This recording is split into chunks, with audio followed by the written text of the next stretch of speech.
ओम नमः शिवाय सभी भक्तों को जय श्री राम।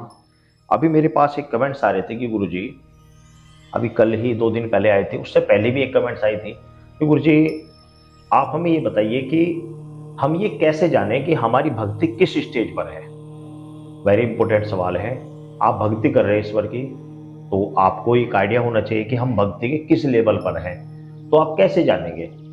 भक्ति तो समाज कर रहा है, लेकिन उसे पता कैसे लगेगा व्यक्ति को कि भाई मैं किस स्टेज पर हूँ, मैं भक्ति कर रहा हूँ, मैं किस स्टेज पर पहुंच चुका हूँ, भक्ति के किस लेवल पर मैं हूँ। तो आज मैं आपको बता रहा हूँ कि भक्ति की लेवल को हम किस प्रकार जान सकते हैं, किस प्रकार हम देख सकते हैं, किस प्रकार हम उसके उसके विषय में हम जान सकते हैं। तो इसके लिए मैं आपको बता दूं, भक्ति दो प्रकार से होती है।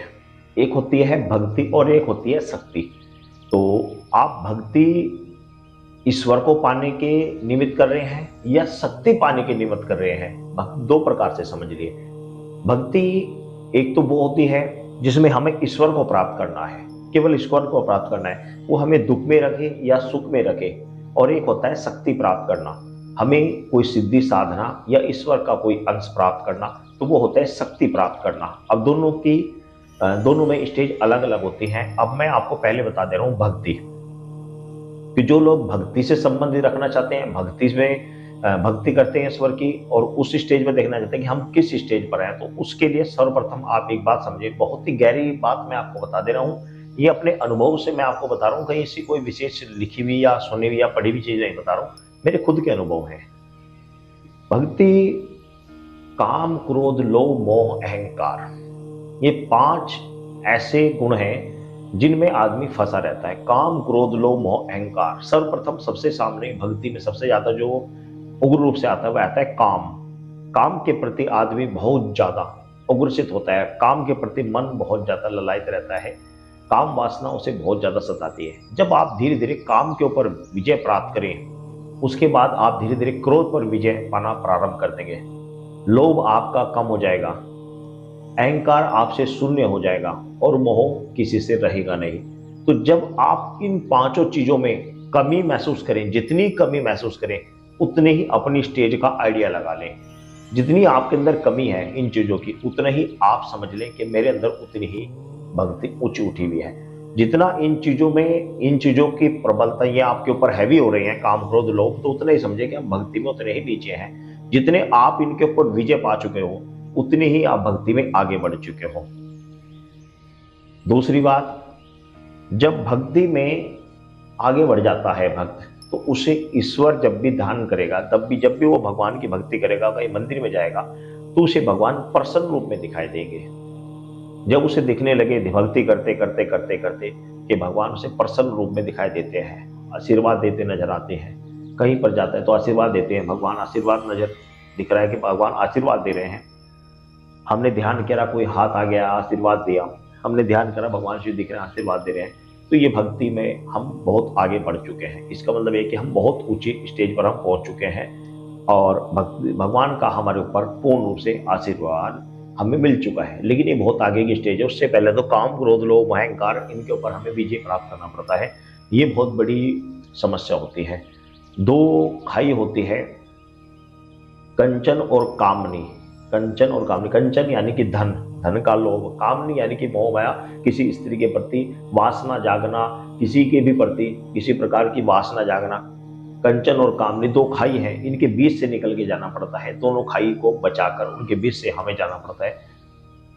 अक्सर कंचन या कामनी के प्रति मनुष्य मोह में फंस जाता है, या तो पैसे के पीछे भागना प्रारंभ कर देगा या फिर काम के पीछे भागना प्रारंभ कर देगा। इन दो चीजों को छोड़कर भक्ति में आगे बढ़ना पड़ता है। और इन चीजों को जितना आप अपने शरीर से अलग समझते हो, जितना इनसे विरक्त समझते हो, उतनी भक्ति में आप ऊपर उठे भी हो। ईश्वर के सानिध्य होना, ईश्वर के दर्शन होना, ईश्वर के दर्शन होना और ईश्वर की भक्ति में मन लगना, एकांत में वास करना, तो ये सभी आप समझ जाइए कि भाई मैं उतना ही भक्ति में आगे बढ़ रहा हूँ। अब आती है शक्ति की बारी, कि शक्ति सिद्धि में हम किस स्टेज पर हैं, उसके विषय में जानने की बारी, कि भाई शक्ति साधना हम जो कर रहे हैं इसमें हम कितनी आगे बढ़े हुए हैं, कितने हमें कहाँ कहाँ तक हम पहुँच चुके हैं। तो इसका सीधा सा आंसर ये है कि सिद्धि साधना जब आप कर रहे हैं, करते करते करते करते आपको स्वप्न में ईश्वर के दर्शन हो रहे हैं या नहीं हो रहे हैं।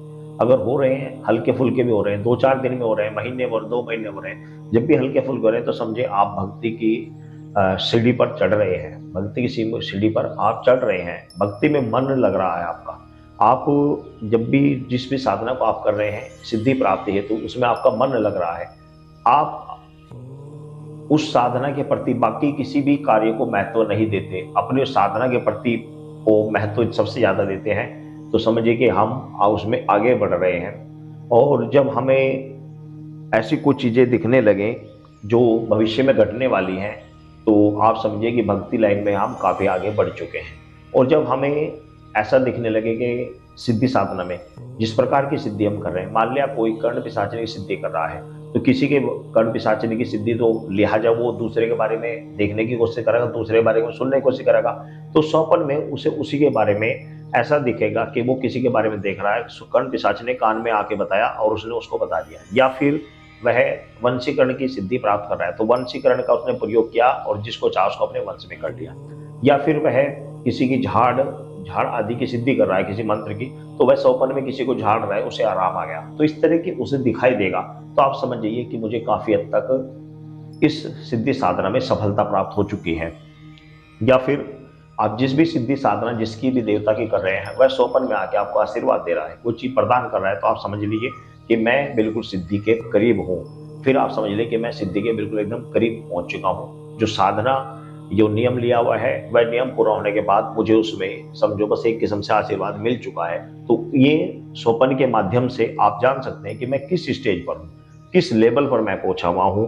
दूसरा, सिद्धि वाले व्यक्ति को जिसके ऊपर कोई शक्ति आ रही है, सिद्धि आ रही है, उसे पूजा करते समय उबासी आएगी, बहुत ज्यादा उबासी आएगी, आंखों में पानी आएगा, उसको लगेगा कि मेरे साथ में कोई दिव्य शक्ति है, मेरा शरीर पर भारीपन रहता है, जब भी मैं पूजा करता हूँ भारीपन होता है। जब भी कोई अपनी सिद्धि साधना जो मेरे पास शक्ति आ रही है उससे संबंधित भजन कीर्तन ये सुनता हूँ, तो शरीर पर जोर होता है, शरीर एकदम हिलता है, मन करता है कि नाचने के लिए, शरीर में कंपन पैदा होती है, शरीर में झटके लगते हैं। तो इसका मतलब यह है कि देव शक्ति, कोई भी दिव्य शक्ति हमारे ऊपर आ रही है। और जितना इन चीजों का बढ़ोतरी होगी उतने ही आप समझ लें कि उतने ही हम लेवल में आगे बढ़ चुके हैं। सबसे ऊपर का जो लेवल होता है वो ये होता है कि देवता किसकी हम साधना करते हैं वो स्वप्न में आता है, बार बार कोई ना कोई चीज हमें दिखाता रहता है, कोई ना चीज हमें बातें बताते रहता है, कोई ना कोई चीज आशीर्वाद देता रहता है। वो देवता जिसकी हम सिद्धि कर रहे हैं, जिसकी सिद्धि हमारे पास है, तो समझ लीजिए कि हम उस सिद्धि में परिपक्व होने के करीब ही हैं। और जब तक आपको उस देवता के आराध्य के दर्शन नहीं हो पा रहे हैं, जब तक वह आकर आपको आशीर्वाद नहीं दे रहा है, तो तब तक आप समझ लीजिए कि हम उसमें अभी पीछे हैं, काफी पीछे हैं। और बहुत सारे व्यक्तियों को ऐसा होता है कि वो देवता सामने नहीं भी दिखता, तो वो उनको अपनी शक्ति ऐसी प्रदान कर देते हैं जिससे कि वो दूसरे को झाड़ कर दूसरे के दुख दर्द को वैसे दूर कर सकते हैं। झाड़ दिया किसी को, बस अपने मंत्रों के प्रभाव से उसको आराम हो गया, लेकिन वह पूर्ण सिद्धि नहीं होती। वह केवल और केवल समझे 25% पावर उसके पास होती है। पूर्ण पावर तब मान लीजिए जब तक देवता आकर आपको आशीर्वाद नहीं देता, भले वह स्वप्न के माध्यम से दे या फिर आपको सुनाई दे या फिर उसका अनुभव हो, वो किसी प्रकार भी, जब तक सिद्धि साधना में आपको यह आशीर्वाद नहीं मिल पाता, तब तक आप अपनी साधना को अधूरी समझे। आप समझे कि मैं अभी पूर्ण स्टेज पर नहीं पहुंचा। तो ये विधान होता है सभी भक्तों को। जय श्री राम।